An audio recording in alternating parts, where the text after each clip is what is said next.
అక్కడ ఎట్లా జరిగింది, ఇక్కడ ఎందుకు జరగట్లేదు అంటే ఒక వ్యక్తి ఉంటే జరుగుద్ది. ఆ వ్యక్తిని మీరు సెలెక్ట్ చేసుకోవటం ఆఫీసర్గా కానీ నాన్ ఆఫీషియల్గా కానీ ఒక వ్యక్తి ఉంటే దీన్ని మళ్ళీ ఎక్కడికో తీసుకెళ్ళొచ్చు. నాకు తెలిసి విశాఖపట్నం డైరీ ఆయన అసలుకి నేను చచ్చిపోతాను నాకు వయసు పోయిందంటే కూడా ఆయన్నే ఉండమంటారు, తులసిరావు గారిని. ఇప్పుడు ఆయన అబ్బాయి అనుకుంటా. నాకు తెలిసి 40-50 ఏళ్ళ బట్టి నాకు గుర్తెరిగిన కాడ నుంచి ఆయనే చైర్మన్. ఎందుకంటే పాడి రైతులలో ఒక నమ్మకం, ఒక విశ్వాసం, ఒక ఇది ఉండాలి అంటే అక్కడ ఉద్యోగస్తులకు కానీ నాన్ అఫీషియల్కి కానీ మనసు ఉండాలి, దాని మీద ఇది ఉండాలి, చేయాలనే తపన ఉండాలి. తపన ఉండే మనిషి ఎట్టి పరిస్థితుల్లో చేయగలుగుతాడు. కాబట్టి ఇది అందరికీ పేదవాళ్ళకి ఉపయోగపడే కార్యక్రమం కాబట్టి ఎండి గారిని దయచేసి కలెక్టర్ గారితో సంప్రదించి డైవర్షన్ ఆఫ్ డ్రైన్ కావచ్చు, లేకపోతే ఇంకేదైనా కావచ్చు. ఇది ఎప్పుడు కట్టారో నాకు తెలియదు, అది ఓపెనింగ్ కూడా లేదు, అప్పుడే పగులుతుంది.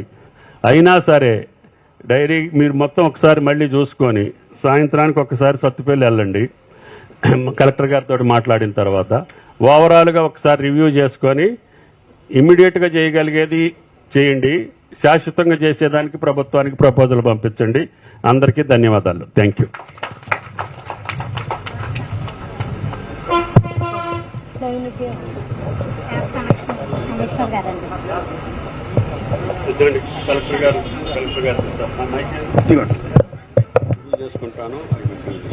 Thank you sir. గౌరవ మంత్రివర్యులకి ధన్యవాదాలు. ఇవాళ ఈ సమావేశం ఏర్పాటు చేసినందుకు ఎండి గారిని ఇక్కడ పిలిపించి మన ఖమ్మం నడిబొడ్డున ఉన్నటువంటి ఈ ఎండి విజయ డైరీ వారి యొక్క ఈ ప్రాసెసింగ్ ప్లాంట్ ఆధునీకరణ, అదేవిధంగా ఉన్న సమస్యలు ఏవైతే మంత్రి గారు ఇందాక ప్రస్తావించారో అవన్నీ కూడా ఇమీడియట్గా ఇప్పుడే రివ్యూ చేస్తాం సార్ ఎండి గారితో. అదేవిధంగా జేసీ ఆర్డీఓ ఖమ్మం మేమందరం కూడా కలెక్టరేట్లో కూర్చొని ఏమేమి సమస్యలు ఉన్నాయి, అదేవిధంగా కేఎంసీ కమిషనర్ గారు కూడా ఉన్నారు.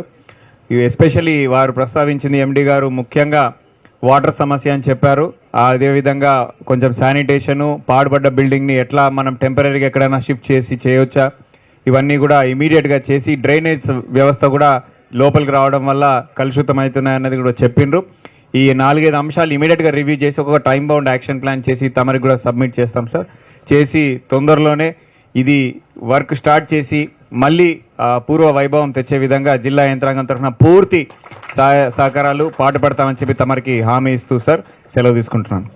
ప్రొడక్ట్స్ అన్ని మన గవర్నమెంట్ ఎక్కడెక్కడ అవసరం చేస్తున్నారు, ఇంకా ఎక్కడికి చేయాలో ఏది కూడా